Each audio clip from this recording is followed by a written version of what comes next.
Good morning to all of you. Today we are going to some discussion about how to find the vector and Cartesian equation of a plane passing through the intersection of two planes. तर आजच्या आपल्या हा डिस्कशनचा point आहे की जर plain दोन प्लेनच्या intersection मधून जात असेल तर त्या प्लेनचं इक्वेशन कसं फाइंड आउट करणार. तर पहिल्यांदा वेक्टर इक्वेशन बघा. The vector equation of a plane passing through the intersection of two planes.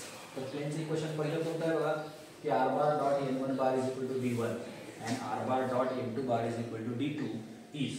तर त्या ह्या दोन प्लेनच्या पॉइंट ऑफ इंटरसेक्शन मधून पास होणार हे तिसरं जे प्लेन आहे. सपोज हे पहिलं प्लेन जे आहे ते r bar dot n1 bar is equal to d1 मानला आणि r bar dot n2 bar is equal to d2 हे दुसऱ्या प्लेनचं इक्वेशन मानलं, वेक्टर इक्वेशन. आता हा n1 आणि n2 म्हणजे काय आहे की ह्या प्लेनला परपेंडिक्युलर असणारे वेक्टर्स आहेत. ओके, तर या दोन प्लेनचा पॉइंट ऑफ इंटरसेक्शन म्हणजे काय मिळेल तुम्हाला, लाईन मिळेल.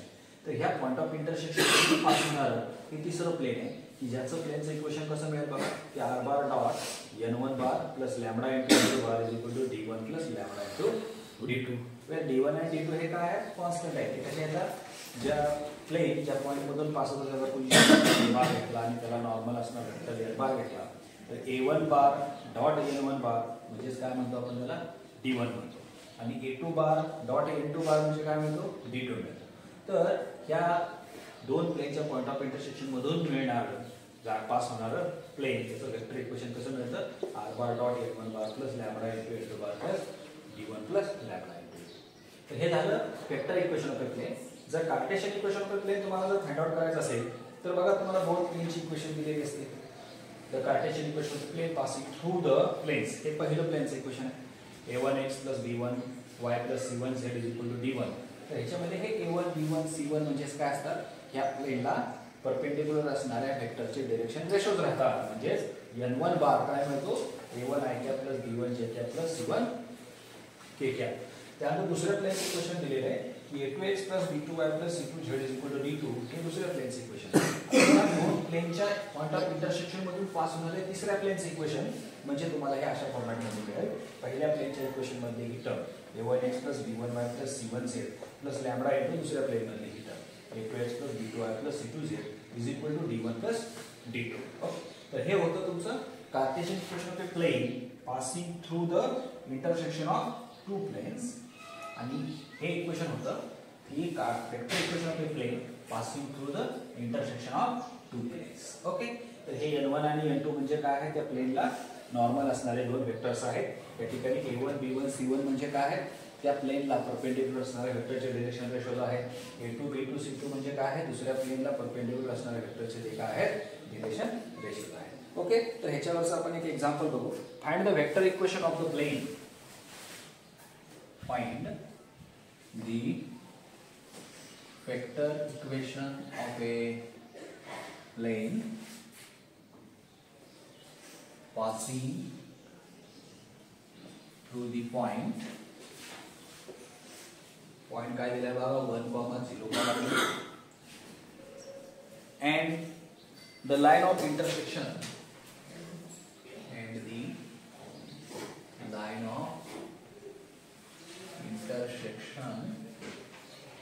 of the planes.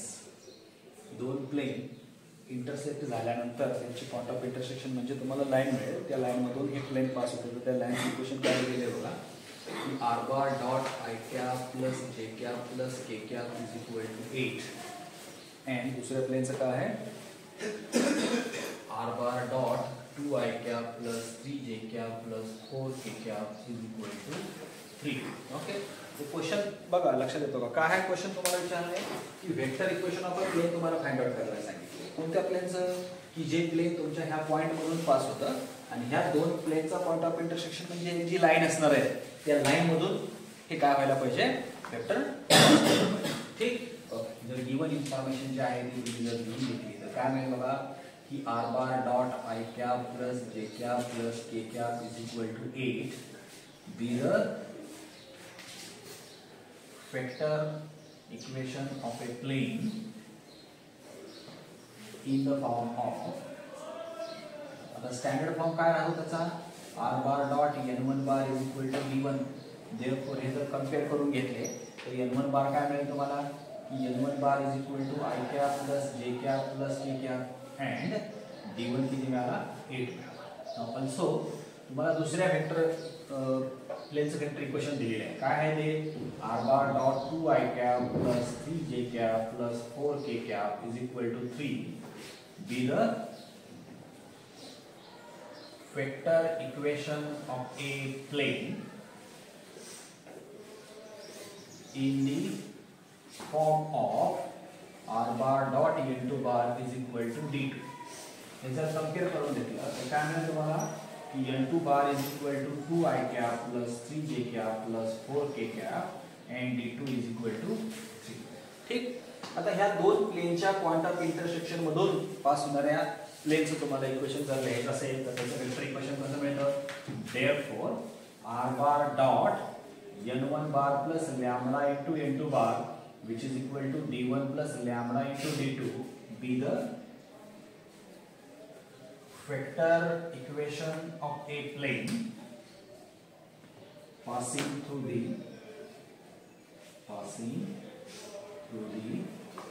line of intersection of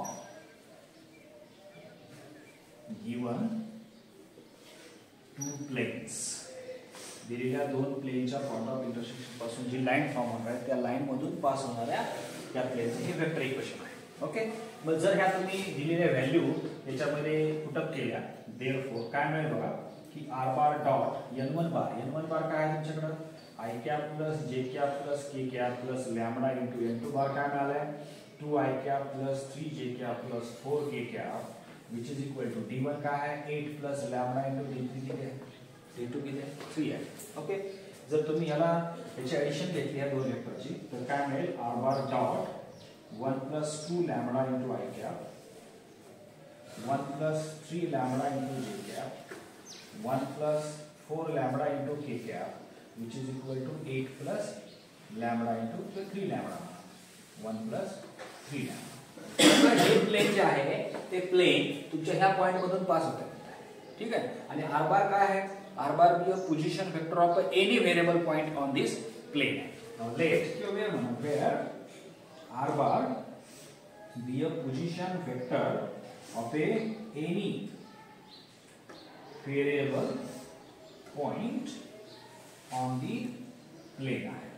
तुमच्या या प्लेनवरचा कोणताही एक व्हेरिएबल पॉइंट असेल त्या पॉइंटचा हा पोझिशन वेक्टर आहे. आता हे प्लेन तुमच्या ह्या पॉइंट मधून पास होत आहे असं तुम्हाला गिवन इन्फॉर्मेशन आहे.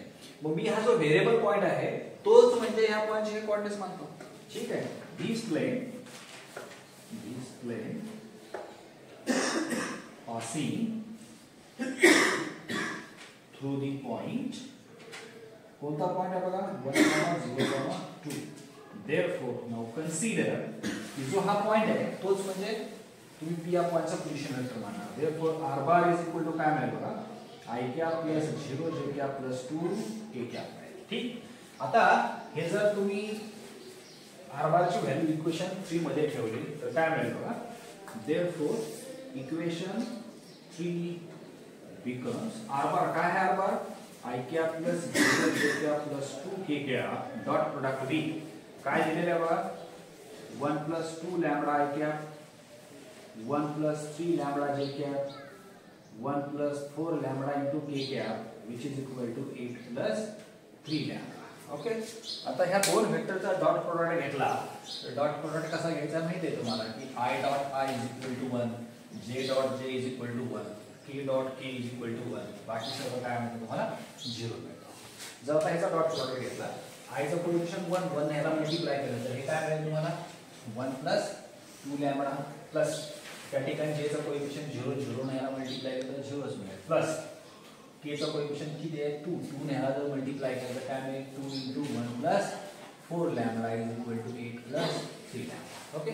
त्याला जर सिम्प्लिफाय केलं तर लॅम्बडाची व्हॅल्यू मिळेल तुम्हाला 1 plus 2 lambda plus 2 plus 8 lambda is equal to 8 plus 3 lambda. 8 plus 2 काय मिळाला 10 lambda plus 3 is equal to 8 plus 3 lambda. सगळ्या लॅम्बडाच्या एका साईडला आणल्या कॉन्स्टंट एका साईडला निघे तर हे काय होईल 10 lambda minus 3 lambda which is equal to 8 minus 10 minus 3 means 7. Lambda is equal to 8 minus 3 5 मिळाला. लॅम्बडा इज इक्वल टू काय मिळाला 5/7. आता ही लॅम्बडाची व्हॅल्यू इक्वेशन 3 मध्ये ठेवली तुम्हाला required vector equation of a plane मिळेल. देयरफॉर काय म्हणता तुम्ही therefore now from equation 3 r bar dot product with लॅम्बडाची व्हॅल्यू याच्यामध्ये ठेवा. हा काय मिळेल तुम्हाला 1 plus 2 into 5/7 I cap plus 1 plus काय मिळाला हा 3 लॅम्बडा लॅम्बडा म्हणजे 5/7 into j cap plus 1 plus काय मिळाला 4 लॅम्बडा लॅम्बडा म्हणजे 5/7 into k cap which is equal to 8 plus 3 into lambda 5/7. ठीक. याला जर सिम्प्लिफाय केलं तर हा r bar डॉट काय मिळेल बघा डिनॉमिनेटर सेम केला 7 plus 2 into 5 10. 7 plus 10 means 70/7 into I cap plus 7 plus 5 into 3 15. 15 plus 7 means 22/7 into j cap. 7 चा 1 7 7 plus 4 into 5 20. 20 plus 7 means plus 27 divided by 7 into k cap which is equal to 8 चा 7 56. 56 plus 50. 56 plus 50 किती मिळाला बघा 6 plus 5 is 11. 6 plus 1 7/7. ठीक. Okay. आता यातून हा 7 common काढला पलीकडे नेला 7 ला 7 कॅन्सल झाला तर हा r bar डॉट काय मिळेल बघा 17 I cap plus 22 j cap plus 27 k cap which is equal to 72. Be the required vector equation of a plane. Be the required vector equation of a plane. ठीक. आणि जर तुम्हाला same असं जर Cartesian equation दिले असेल तर त्याचाही यूज करून तुम्हाला काय करता येईल त्याचं कार्टेशियन इक्वेशन फाइंड आउट करता येईल. सपोज फॉर एक्झाम्पल तुम्ही हेच एक्झाम्पल घेतला आणि ह्याच एक्झाम्पलला कार्टेशियन फॉर्म मध्ये जर कन्व्हर्ट केलं तर कसं करता येईल बघा. आता हे तुम्हाला पाहिजे असेल तर याचा स्क्रीनशॉट घ्या आणि याच्यामध्ये काय डाऊट असेल तर आपण कमेंटच्या माध्यमातून तुमचा सॉल्व्ह करू. मी ह्याच एक्झाम्पलला कशामध्ये कन्व्हर्ट करतो कार्टेशियन फॉर्म मध्ये कन्व्हर्ट करतो आणि त्याचं कार्टेशियन इक्वेशन ह्या दोन प्लेनच्या पॉइंट ऑफ इंटरसेक्शन मधून पास होणाऱ्या प्लेनचं कार्टेशियन इक्वेशन आपण फाइंड आउट करू. कसं करता येईल बघा. सपोज आता हे जे तुम्हाला दिलेलं जे वेक्टर इक्वेशन आहे त्या वेक्टर इक्वेशनला मी काय कन्वर्ट करतो कार्टेशियन इक्वेशन मध्ये कन्वर्ट करतो. कार्टेशियन इक्वेशन मध्ये कन्वर्ट करणार म्हणजे नेमकं काय करणार आहे की हा r बार जो आहे ह्या r बारला मी x I cap plus y j cap plus j cap च्या फॉर्मॅट मध्ये जर लिहिलं तर तुम्हाला काय म्हणता येईल की त्याचा डॉट प्रोडक्ट घेतला तर ते काय होईल Cartesian equation of plain.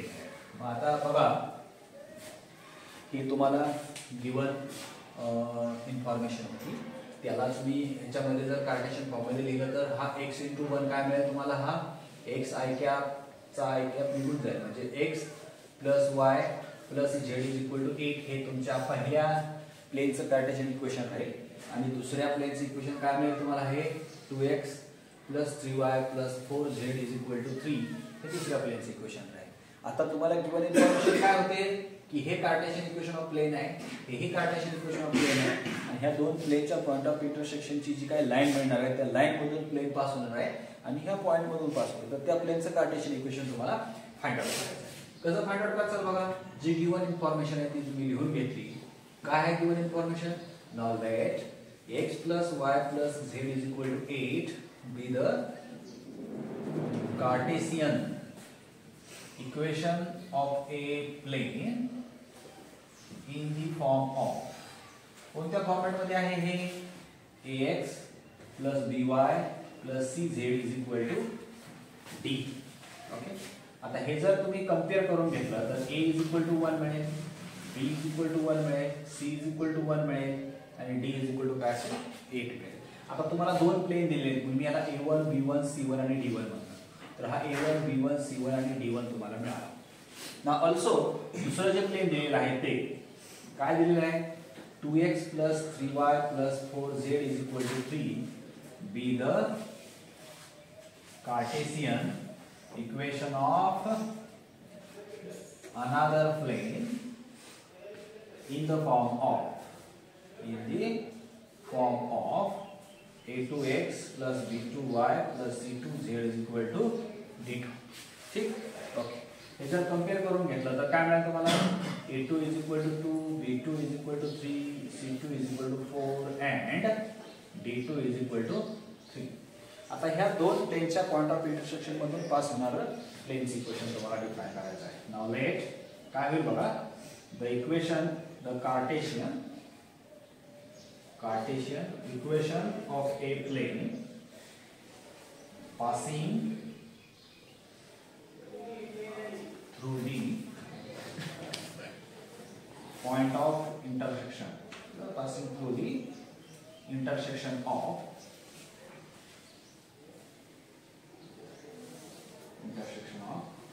given planes is क्या है फॉर्मूला, हाँ a1x plus b1y plus c1z plus lambda into a2x plus b2y plus c2z is equal to d1 plus lambda into d2y.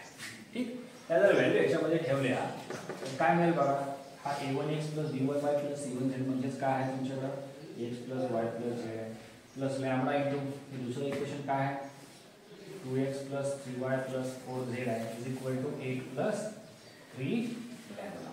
ठीक, okay. आता ह्याची जर ऍडिशन जर घेतली तुम्ही तर हे काय मिळेल तुम्हाला 1 plus 2 lambda into x, 1 plus 3 lambda into y, 1 plus 4 lambda into z is equal to 8 plus 3 lambda. Suppose झालं इक्वेशन नंबर 1. आता हे प्लेन मिळालं तुम्हाला. आता हे प्लेन तुमच्या ह्या पॉइंट मधून पास होत आहे, बरोबर. ठीक आहे. Be the required plane which passing through the point, कोणता पॉइंट म्हणतात तुम्हाला बघा की हा x, y, z is equivalent to 1, 0, 2. म्हणजे हा व्हेरिएबल पॉइंट झाला. व्हेरिएबल पॉइंटचे कोऑर्डिनेट्स काय आहेत 1, 0, 2 आहे. ठीक, मग आता मी ह्या पॉइंटचे काय करतो, कोऑर्डिनेट्स इक्वेशन 1 मध्ये ठेवतो x, y, z च्या ठिकाणी. therefore इक्वेशन 1 कसं तयार होईल बघा, therefore equation first becomes x ची व्हॅल्यू 1, y ची 0 आणि z ची 2 जर ठेवली याच्यामध्ये तर हा काय मिळाला 1 into हा ब्रॅकेट ॲज इट आहे 1 plus 2 lambda plus 0 into something 0 झाला plus 2 ने याला मल्टिप्लाय केलं plus 2 into 1 plus 4 lambda is equal to 8 plus 3 lambda मिळेल. ठीक, त्याला जर सिम्प्लिफाय केलं हे 1 plus 2 lambda ॲज इट राहिला plus 2 plus 8 lambda is equal to 8 plus 3 lambda. 8 plus 2 10 lambda, हा 3 इकडे घेऊन आलो तर minus 3 lambda which is equal to 8. 1 plus 2 3 पलीकडे गेला तर मायनस झाला म्हणजे 7 लॅम्बडा इज इक्वल टू किती मिळाला 3 आहे. तर 8 minus 3 किती मिळाला 5. त्याच्यावर लॅम्बडाची व्हॅल्यू काढून घेतली. लॅम्बडा इज इक्वल टू किती मिळाला 5/7. आता ही लॅम्बडाची व्हॅल्यू तुम्ही इक्वेशन 1 मध्ये ठेवली तर तुम्हाला required Cartesian equation of plane. Now put lambda is equal to 5/7 in equation first. We get काय मिळेल बघा, हा 1 plus 2 into lambda किती आहे 5/7 into x आहे. त्यानंतर 1 plus 3 into lambda 5/7 into y आहे. त्यानंतर 1 plus 4 lambda 5/7 आहे into z which is equal to 8 plus 3 into lambda. lambda किती आहे 5/7 आहे. ह्याची जर ऍडिशन जर घेतली तुम्ही काय मिळेल तुम्हाला, हा 7 plus 10 17/7x plus 7 plus 15 plus 7 is 22/7y plus 7 plus 20 means 27/7z which is equal to 8 चा 7 56 plus 15 56 plus 15 किती आला बघा, 56 plus 15 71 divided by 7. ठीक, आता आपण 7 कॉमन काढला, 7 ला 7 कॅन्सल केला तर काय मिळेल तुम्हाला 17x plus 22y plus 27z is equal to 71. हे काय असेल very required Cartesian. Okay, be the required Cartesian equation of a plane. ठीक, ओके. तर आजच्या ह्या ज्या व्हिडिओचा जो आपला जो पॉईंट होता vector and Cartesian equation of a plane passing through the line of intersection of two planes. तर हे एक्झाम्पल जे आहे ते कार्टेशियन इक्वेशनचं झालं. याच्या अगोदरचं झालं ते वेक्टर इक्वेशन ऑफ प्लेन झालं. आणि ती प्लेनची इक्वेशन कशी मिळतात याचे दोन फॉर्म्युले दिले. वेक्टर इक्वेशन कसं मिळतं r bar dot n1 bar plus lambda into n2 bar is equal to d1 plus lambda into d2. आणि कार्टेशियन इक्वेशन कसं मिळतं a1x plus b1y plus c1z plus lambda into a2x plus b2y plus c2z is equal to d1 plus d2. Okay, तर हा आजच्या व्हिडिओचा आपला point होता. काही doubt असतील तर कमेंट बॉक्समध्ये सेंड करा. नसेल तर उद्याच्या व्हिडिओमध्ये आपण how to find the angle between two planes and how to find the angle between line and plane बघणार. ओके.